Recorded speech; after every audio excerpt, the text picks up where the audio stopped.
Hello दोस्तों, मैं हूं नीलम और स्वागत है आपका यूट्यूब के cooking channel cumin and rice. तो देखिए फ्रेंड, ये व्रत में खाने वाले लड्डू है।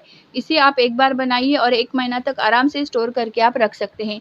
इसे बनाने के लिए हमें बहुत ज़्यादा घी की ज़रूरत भी नहीं पड़ती है। बस 2 छोटी चम्मच घी से ये लड्डू बन जाते हैं और इसे हम बिना चीनी के भी बना सकते हैं।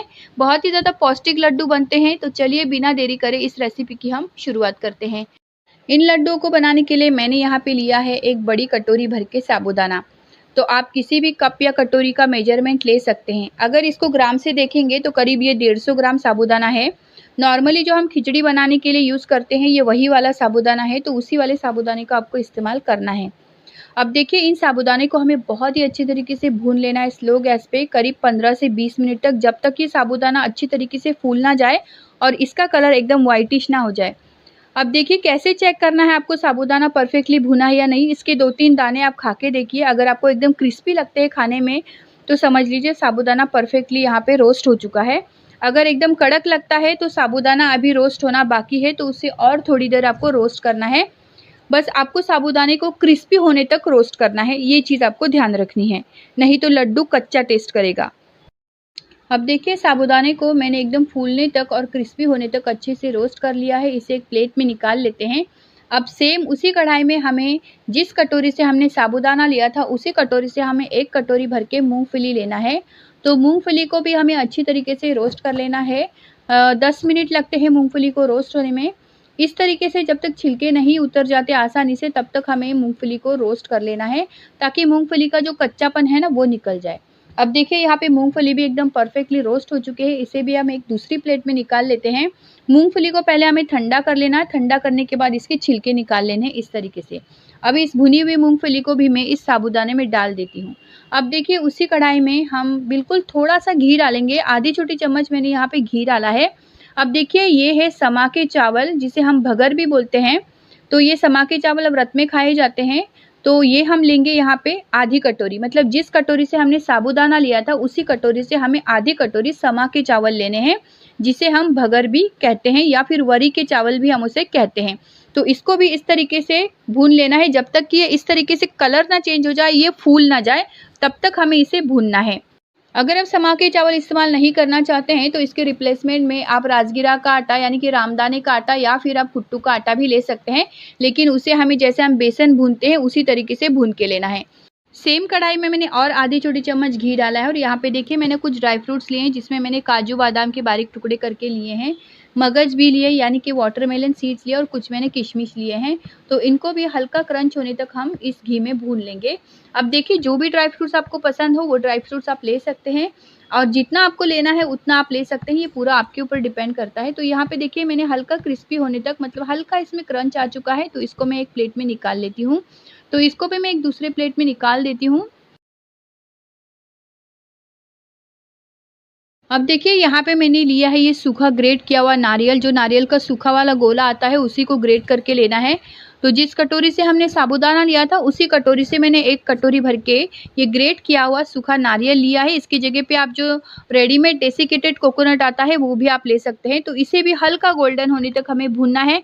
बहुत ज़्यादा हमें इसको गोल्डन ब्राउन नहीं करना है, जैसे हल्का हल्का इसका गोल्डन कलर आ जाए उसके बाद इसको सेम थाली में, मतलब कि साबूदाना के थाली में हमें इसे भी निकाल लेना है।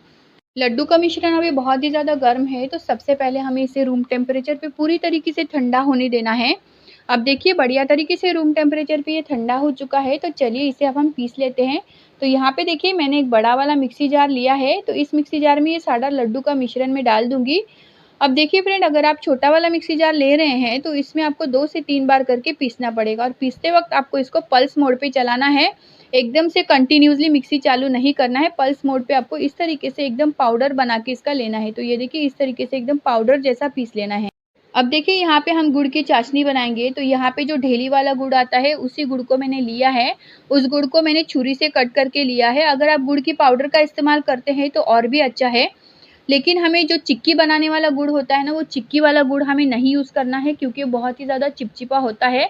तो इसीलिए इस तरीके से जो ढेली वाला गुड़ होता है ना, जो कम चिपचिपा हो, वही वाला गुड़ हमें यूज़ करना है।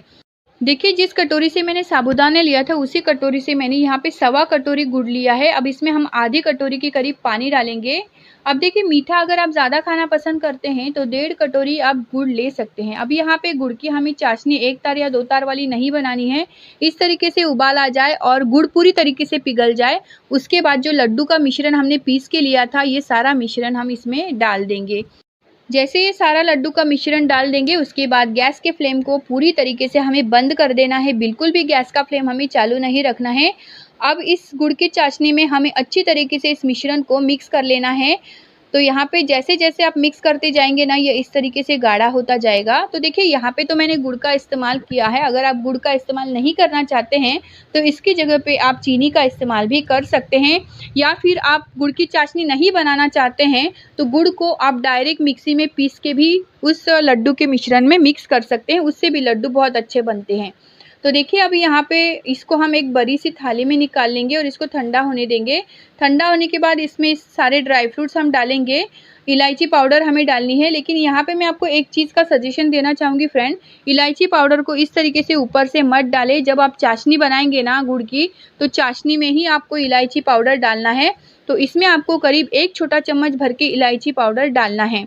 अब देखिए सारी चीज़ों को अच्छी तरीके से मिक्स कर लेने के बाद, जैसे कि ड्राई फ्रूट्स और इलायची पाउडर को अच्छी तरीके से मिक्स करने के बाद, अब आपको जितने बड़े लड्डू बनाने हैं उतना बड़ा मिश्रण आप हाथ में इस तरीके से उठा लीजिए और ये गोल-गोल लड्डू आप बना लीजिए।